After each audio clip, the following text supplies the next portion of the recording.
Good morning. आज का हमारा टॉपिक है preposition. Preposition parts of speech का एक भाग है। जैसा कि हम जानते हैं कि पार्ट्स ऑफ स्पीच में 8 पार्ट्स होते हैं: noun, pronoun, adjective, adverb, verb, preposition, conjunction और इंटरजेक्शन। तो 8 भागों में से एक भाग है प्रीपोजिशन।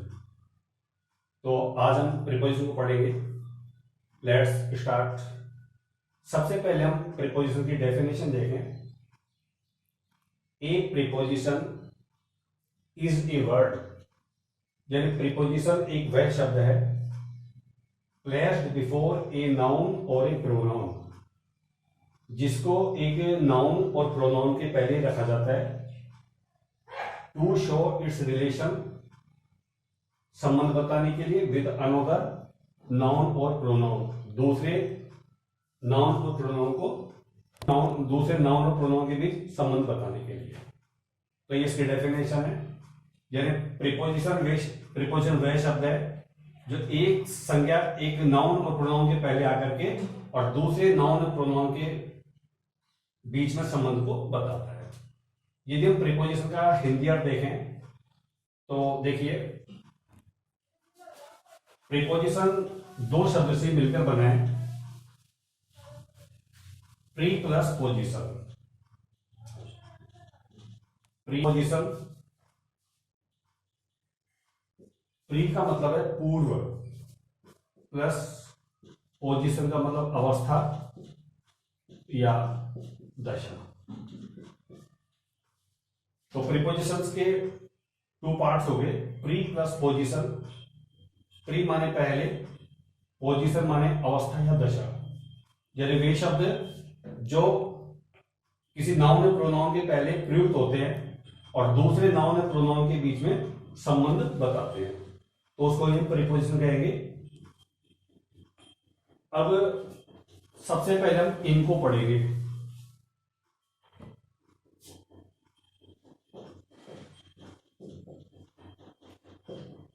यूज ऑफ इन। इनका हिंदी अर्थ होता है अंदर या में। यूज ऑफ इन में या अंदर। जब कोई भी व्यक्ति या वस्तु किसी घेरे के अंदर मौजूद रहता है तो वहां पर हम इन का यूज कर सकते हैं। जैसे मान लो सपोज ये रूम है, इसके अंदर कोई व्यक्ति बैठा हुआ है तो हम इन का यूज करेंगे। जैसे अपन कहेंगे एक आदमी कमरे के अंदर बैठा हुआ है तो हम बोलेंगे a man is sitting in the room. मान लो ये एक तालाब है, यहां पर एक बच्चा नहा रहा है, तो एक वो सराउंडेड प्लेस हो गया। वो चाहे कमरा भी हो सकता है, चाहे आपका तालाब नदी भी हो सकती है। तो जैसे एक बच्चा नदी के अंदर नहा रहा है तो हम कहेंगे कि ए चाइल्ड इज स्विमिंग या बाथिंग इन द रिवर। इसी तरह से इसके हम कई एग्जांपल्स देख सकते हैं। तो जिस सेंटेंस में में या अंदर का भाव आता है वहां पे हम इन का प्रयोग करेंगे।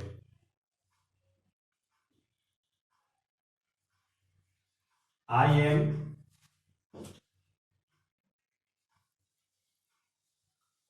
Am sitting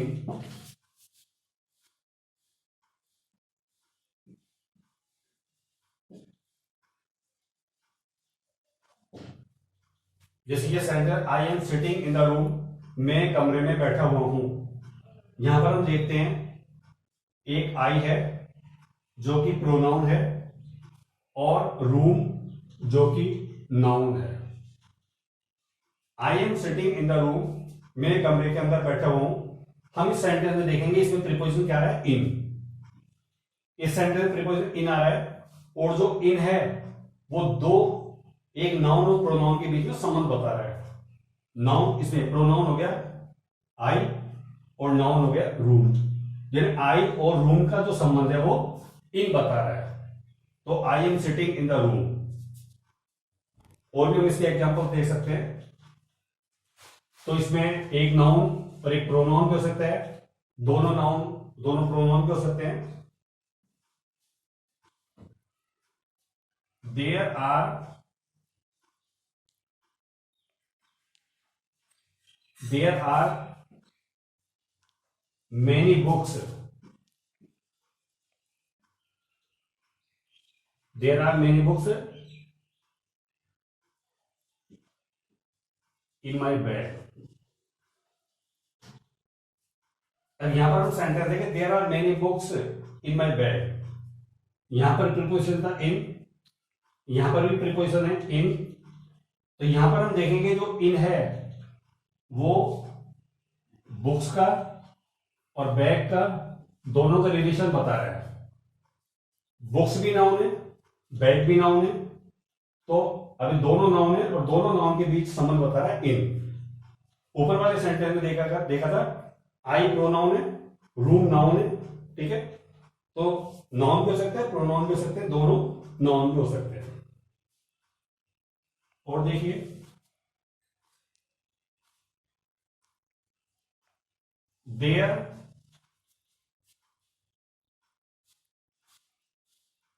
is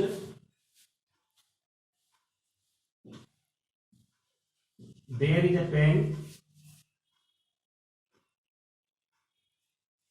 in my pocket. अब ये सेंटेंस देखते, there is a pen in my pocket. तो जो पेन है वो एक घेरे में गिरा हुआ है, तो यहां पर वही प्रीपोजिशन इन है।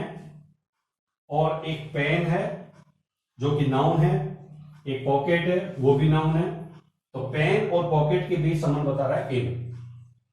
तो ये थे आपके इनके प्रयोग। इसके हम और भी अदर यूज भी होते हैं इसके, तो उसके बारे में हम डिस्कस करेंगे।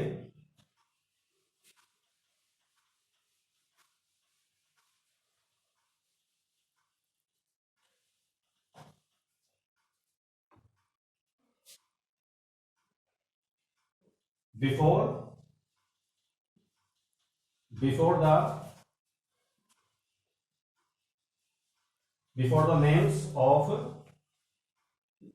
year, season,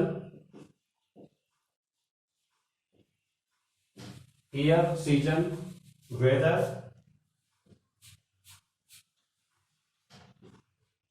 name of month,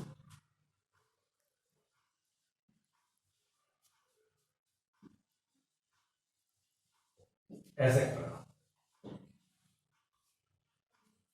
तो एक तो हमने देखा कि जो इनका यूज है किसी घेरे में घिरा हुआ है, सराउंडेड प्लेस में है, तो हम इनका प्रयोग करेंगे। दूसरा जो इसका यूज है वो है before the names of year. कोई भी साल का नाम है, 2007, 2021, 2022, 2018, तो उसके पहले हमको इनका यूज करना है। इसी तरह से सीजन है, ऑटम है, स्प्रिंग है, तो इनके पहले भी आपको इनका यूज करना है। वेदर, सर्दी, गर्मी, बरसात, उसके लिए इनका यूज करेंगे। नेम ऑफ द मंथ, जनवरी से लेकर दिसंबर जो भी महीने हैं उनके पहले भी हमको इनका यूज करना है। अब इनके हम एग्जांपल्स देखते हैं। पहले देखेंगे नेम ऑफ द ईयर, जैसे he was born in 2005. Season,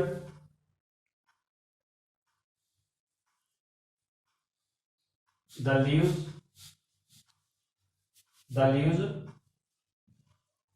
fall,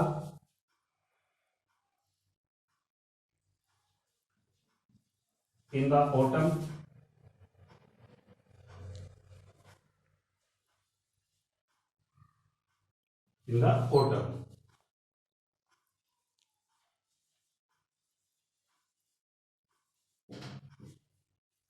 Next है name of the month, my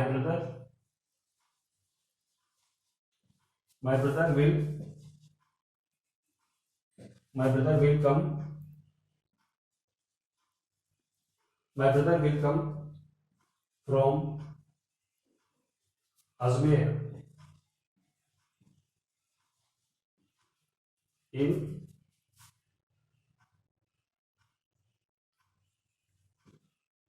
April.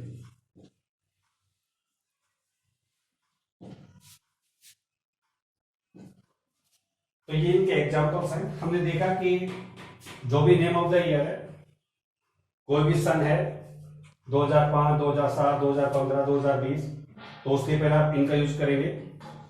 Season है ऑटम, स्प्रिंग, तो उसके पहले हमको इनका यूज करना है। वेदर, सर्दी गर्मी बरसात, उसके लिए इनका यूज करना है। नेम ऑफ मंथ, कोई सा भी नेम ऑफ द मंथ है, महीने का नाम, उसके पहले इनका यूज करेंगे। इसको अपन एग्जांपल से समझ सकते हैं। ही वॉज बोर्न इन 2005, फिर उसका जन्म 2005 में हुआ था।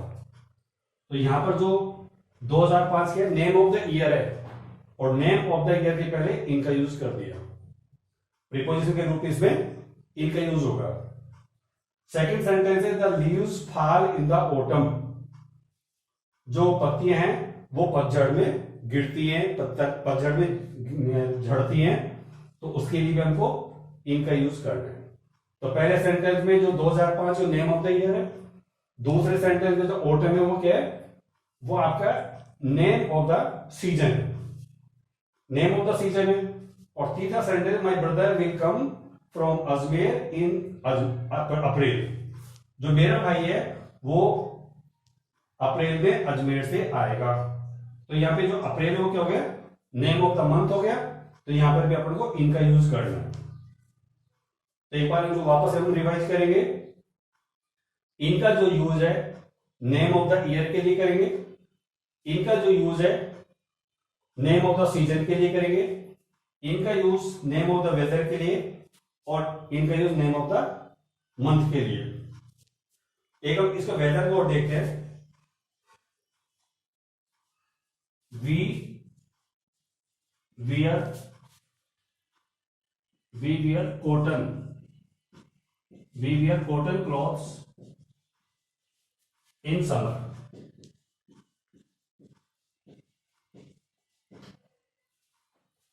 एक सेंटेंस हम ये देखते हैं कि we wear cotton clothes in summer, यानी हम गर्मी में सूती कपड़े पहनते हैं।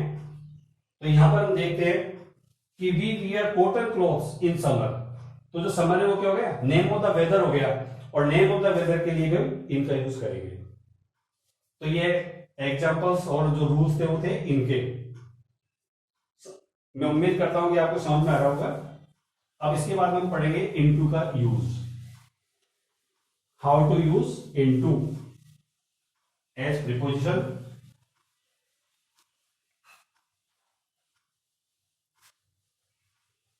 हाँ देखिए, यूज ऑफ इनटू,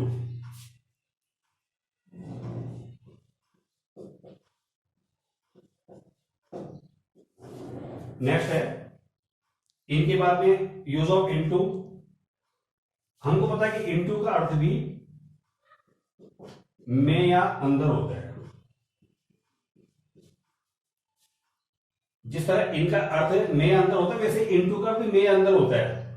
बस फर्क ये है कि इनमें, इनके प्रयोग में गति नहीं होती है, इनटू के प्रयोग में बाहर से अंदर की ओर गति होती है। जब भी कोई बाहर से अंदर की ओर एंट्री करता है तो उसमें हम इनटू का यूज करेंगे। मान लो कोई व्यक्ति बाहर से अंदर आया, जैसे मेरे पिताजी कमरे के अंदर आए, तो हम कहेंगे my father came into the room. इसी तरह से कोई बाहर से नदी के अंदर कूदा, तो a child jumped into the river. यानी एक बच्चा नदी के अंदर कूदा तो बाहर से अंदर जाएगा, तो उसमें हमको इनटू का यूज करना है। इसी तरह से अब जैसे मार्कर है, इस मार्कर को मैंने जेब के अंदर रखा, तो हम कहेंगे कि I put this marker into my pocket. तो ये जो मार्कर है वो आपने जेब के अंदर रखा तो इसमें इनटू आएगा। I put my marker into my pocket. और मान लो ये ऑलरेडी रखा हुआ है पॉकेट के अंदर, तो हम कहेंगे कि there is a marker in my pocket. Yes, अब हम पढ़ेंगे यूज ऑफ इनटू। तो हमने देखा इसका अर्थ होता है में या अंदर, लेकिन इसमें क्या मूवमेंट नहीं होता भाई, इसमें मूवमेंट होता है। इन और इनटू भी यही फर्क है कि इनके प्रयोग में मूवमेंट नहीं होता, जबकि इसमें मूवमेंट होता है। देखिए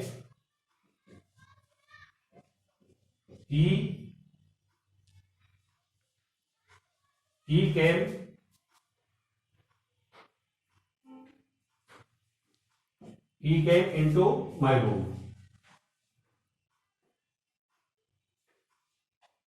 He came into my room. तो यहां पर हम देखते हैं वह मेरे कमरे में आया, तो ही केम इनटू माय रूम, बाहर से अंदर क्यों एंट्री करेगा, इनटू आ जाएगा। आई jumped up, I jumped into the river. I jumped into the river.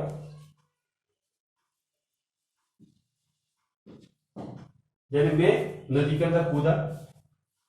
तो यहां पर हम देखते हैं कि ही केम इनटू माय रूम, वह मेरे कमरे के अंदर है, बाहर से अंदर की ओर एंट्री कर रहा है। मैं नदी के अंदर कूदा, आप बाहर से अंदर नदी में जाएंगे तो उसमें इनटू आ जाएगा। तो दोनों मूवमेंट के थे, गति के। और इसका जो सेकंड यूज है वो हम देखते हैं।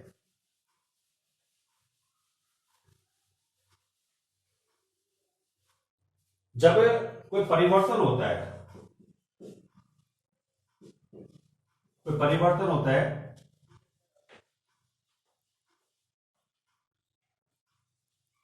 यानी कि चेंजिंग, जब परिवर्तन होता है, चेंजिंग होता है, तो उसमें भी इनटू का यूज करते हैं। जैसे मान लो पानी है, बर्फ में बदल जाता है, या जो लकड़ी है वो कोयले में बदल जाती है, तो उसमें भी इनटू का यूज करेंगे। जैसे for example the ice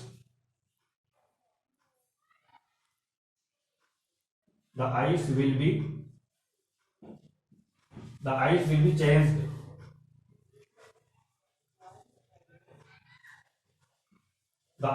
be changed into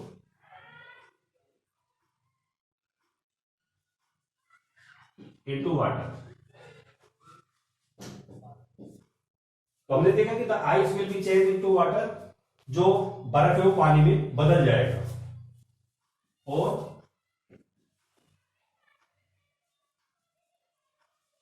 please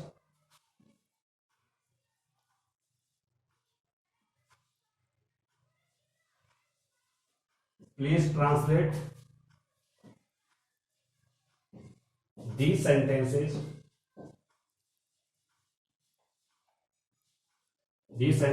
into English।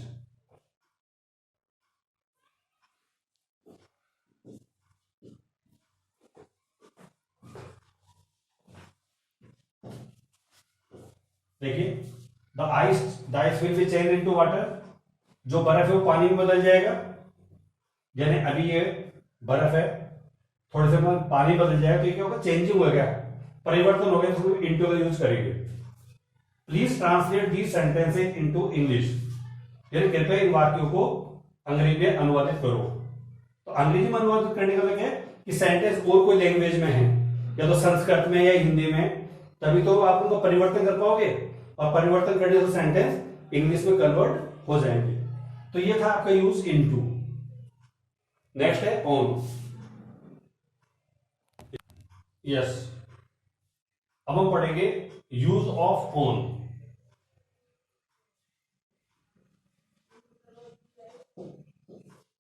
Use of on, on का अर्थ होता है पर या ऊपर।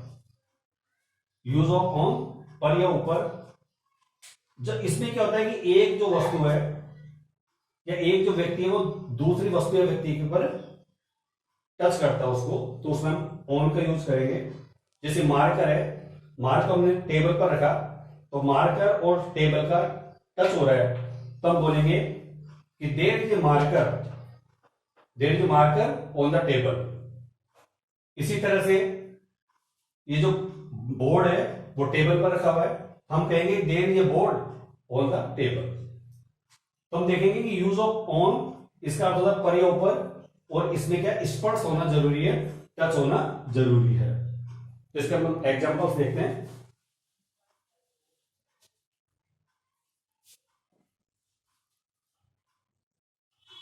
There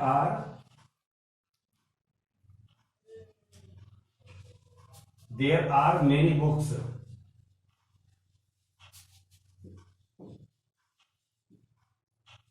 There are many books on the table.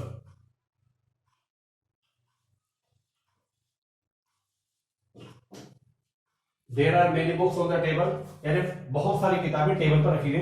अब जो किताबें हैं, बुक्स हैं, वो टेबल को टच कर रही है, तो बुक्स नाउन है, टेबल भी नाउन है। इसको दोनों का रिलेशन कौन शो कर रहा है? ऑन। ये ऑन इसमें प्रीपोजिशन हो गया। एक और देखिए,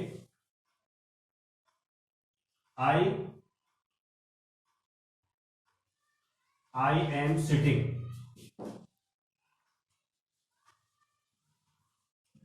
I am sitting on the mat. I am sitting on the mat, यानी मैं चटाई पर बैठा हूं। अब आपका और चटाई का स्पर्श हो रहा है, टच हो रहा है, तो उसमें भी हम ऑन का यूज करेंगे। तो ये एग्जांपल्स थे ऑन के। ऑन के अदर यूज क्या होंगे वो देखिए।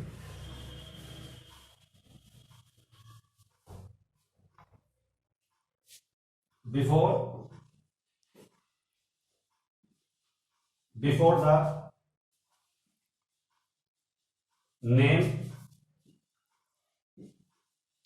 the name of the days,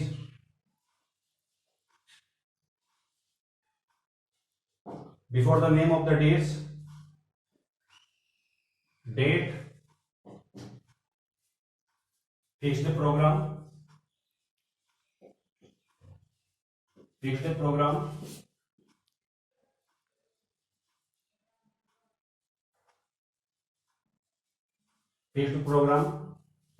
festivals,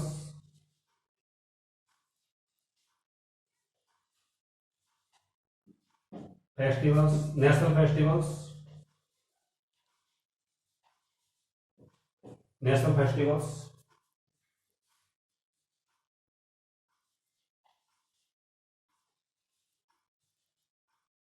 etcetera. अब यहां पे हम देखेंगे कि टच के अलावा और ऑन का यूज कहां होता है। Before the name of the days, कोई भी दिन का नाम है, संडे, मंडे, ट्यूसडे, सैटरडे, तो उसके पहले आप ऑन का यूज करेंगे। कोई भी डेट है, 10 तारीख, 11 तारीख, उसके पहले आप ऑन का यूज करेंगे। फिक्स्ड प्रोग्राम, कोई भी प्रोग्राम है, आपके एग्जाम की डेट है, कोई शादी की डेट है, या और कोई प्रोग्राम है, तो उसमें भी आप ऑन का यूज करेंगे। फेस्टिवल्स, कोई भी त्योहार है, दीपावली, होली, उसके लिए हम ऑन का यूज करेंगे। नेशनल फेस्टिवल्स, रिपब्लिक डे है, इंडिपेंडेंस डे है, 15 अगस्त, 26 जनवरी, उन सबके पहले हमको ऑन का यूज करना है। इनके हम एग्जाम्पल्स देखेंगे और फिर उनको समझेंगे।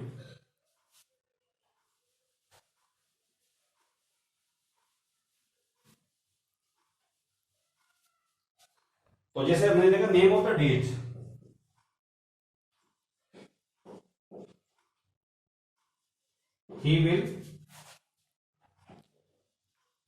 he will come on Sunday।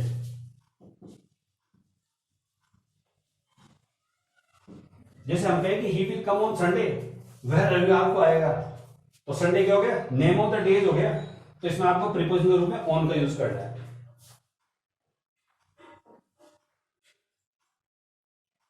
they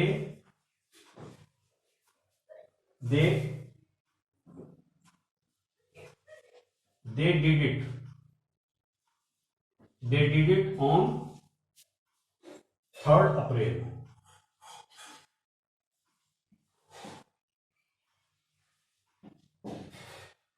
they did it on 3rd April, उन्होंने 3 अप्रैल को ये काम किया, तो ऑन का यूज करेंगे।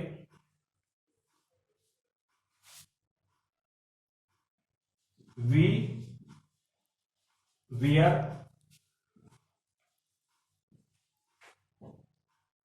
new clothes, we wear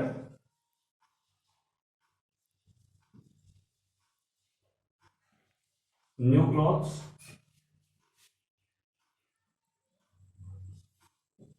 on Deepavali।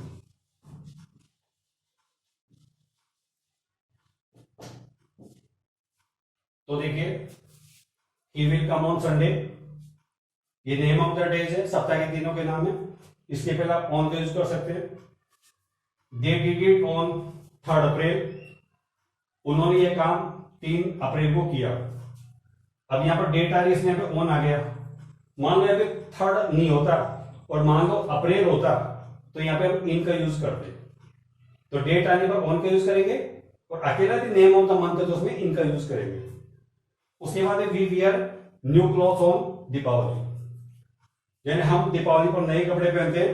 अब जो दीपावली के नेम ऑफ द फेस्टिवल्स है तो उसमें आपको ऑन का यूज करना है। इसी तरह से हम और भी फिक्स प्रोग्राम के लिए भी ऑन का यूज कर सकते हैं। तो ये था आपका ऑन का यूज। और आप कोई सब्जेक्ट विषय पर लिखते हैं तो वहां भी आप ऑन का यूज कर सकते हैं।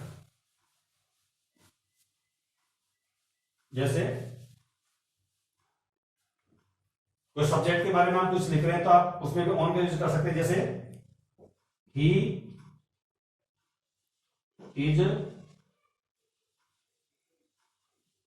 Is writing a thesis,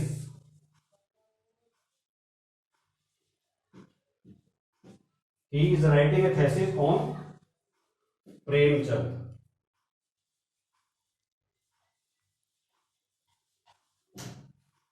he is writing a thesis on Premchand. यदि कोई व्यक्ति प्रेमचंद के बारे में कुछ लिख रहा है तो हम कह सकते हैं he is writing a thesis on Premchand. तो यहाँ पे आप ऑन का यूज करेंगे। तो ये था आपका ऑन का यूज, मैं समझता हूं आपको समझ में आ रहा होगा। और उसके बाद है फ्रॉम।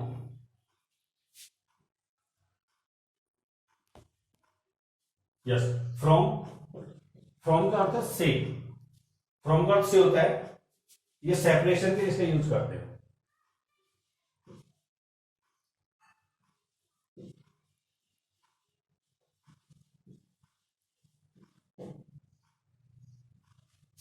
सेपरेशन, अलगाव। तो फ्रॉम का अर्थ हो गया से, इसका यूज सेपरेशन के लिए करते हैं और सेपरेशन का होता है अलगाव। कहां का इसका यूज करेंगे? जब कोई किसी से अलग होता है, सेपरेट होता है, उसको हम ऑन का फ्रॉम का यूज करेंगे। जैसे I came from market, I came from market yesterday.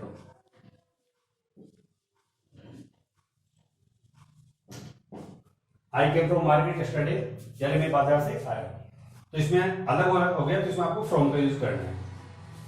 Separation के अलावा और कहां इसका यूज होता है? देखिए,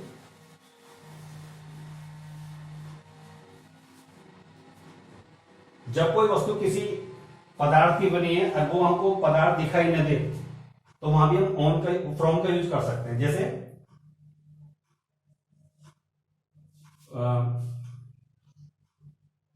Dalda,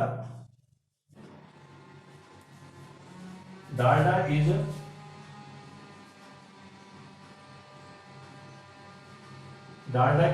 made from vegetable oils।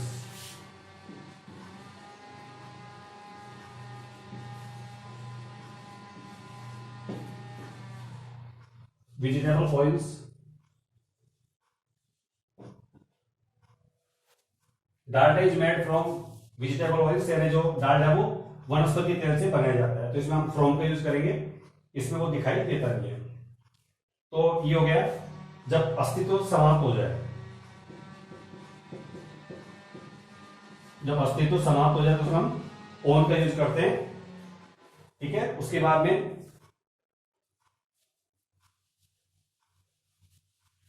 जब कोई व्यक्ति किसी बीमारी से पीड़ित होता है, जब कोई व्यक्ति किसी बीमारी से परेशान है तो वहां भी हम फ्रॉम का यूज करेंगे। जैसे he is suffering,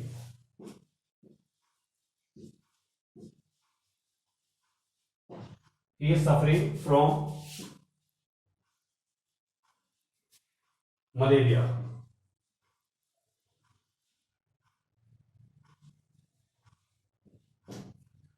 he is suffering from malaria, यानी वो मलेरिया से पीड़ित है, मलेरिया से परेशान है, मलेरिया से पीड़ित है, तो उसमें फ्रॉम का यूज करेंगे। तो he is suffering from malaria, तो बीमारी से पीड़ित होने के लिए वो फ्रॉम का यूज करते हैं।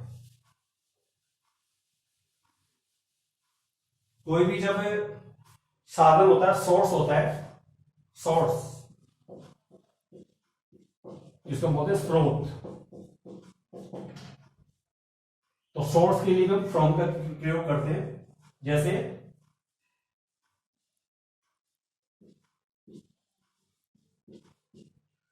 these apples are from Kashmir,